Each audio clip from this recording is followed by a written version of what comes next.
গাজীপুরের কাপাসিয়া বাংলাদেশ জামাত ইসলামী কাপাসিয়া উপজেলার উদ্যোগে গতকাল ৯ ফেব্রুয়ারি ২০২৫ দিনব্যাপী রাউতকানা কামিল মাদ্রাসায় বাংলাদেশ ইসলামী ছাত্র শিবিরের সাবেক কেন্দ্রীয় সভাপতি আসন্ন জাতীয় সংসদ নির্বাচনে গাজীপুর ৪ কাপাসিয়া আসনে বাংলাদেশ জামাত ইসলামী মনোনীত সংসদ সদস্য প্রার্থী জনাব সালাউদ্দিন আইয়ুবীর সৌজন্যে দেশি ও বিদেশি বিশেষজ্ঞ চিকিৎসকের উপস্থিতিতে দিনব্যাপী ফ্রি মেডিকেল ক্যাম্পের আয়োজন করা হয়।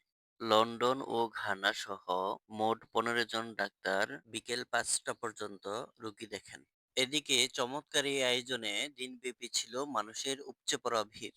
এদিকে বাংলাদেশ জামাত ইসলামী কাপাসিয়া উপজেলার দিনব্যাপী এই উদ্যোগে আসসালামু জনসাধারণ আলাইকুম সন্তুষ্ট রহমতুল্লাহ। প্রকাশ করেছে। আলহামদুলিল্লাহ, বাংলাদেশ জামাত ইসলামী কাপাসিয়া উপজেলার উদ্যোগে আহ, বাংলাদেশ জামাত ইসলামীর বিভিন্ন জায়গা থেকে আগত ডক্টরদের সহযোগিতায় এখানে ৮ জন বিদেশি ডক্টর, দেশি ৭ জন ডক্টর, সব মিলে ১৫ জন ডাক্তারের সমন্বয়ে সব ধরনের চিকিৎসার সুবিধা দিয়ে আজকে জামাত ইসলামী কাপাসিয়া উপজেলার উদ্যোগে যে মেডিকেল ক্যাম্প শুরু হয়েছে সেটি সম্পূর্ণ ফ্রি। ডাক্তারগণ দেখবেন, তারপরে ঔষধ দিবেন, তাদেরকে ঔষধ দেওয়া হবে। একই সাথে এই ধরনের চিকিৎসাগুলো ভবিষ্যতে যাতে কন্টিনিউ হয় সে ধরনের পরিবেশটা নিশ্চিত করার জন্য আমাদের একটা চেইন সিস্টেম চালু থাকবে ইনশাল্লাহ।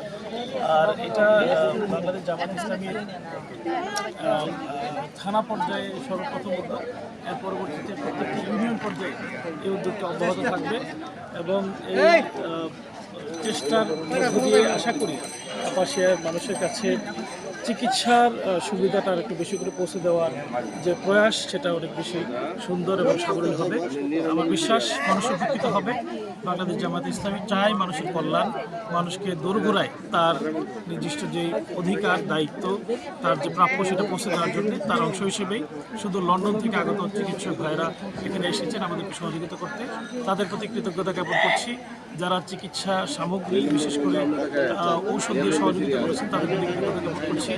যারা স্বেচ্ছাসেবক হিসেবে বাংলাদেশ জামাত ইসলামের বিভিন্ন পর্যায়ের নেতৃবৃন্দ, বিশেষ করে কাপাসিয়া উপজেলার সম্মানিত আমির মাওলানা ফরহাদ হোসেন মোল্লা সহ যারা সহযোগিতা করে যাচ্ছেন, কষ্ট করে যাচ্ছেন, আল্লাহ তাদের উত্তম যা দান করুন।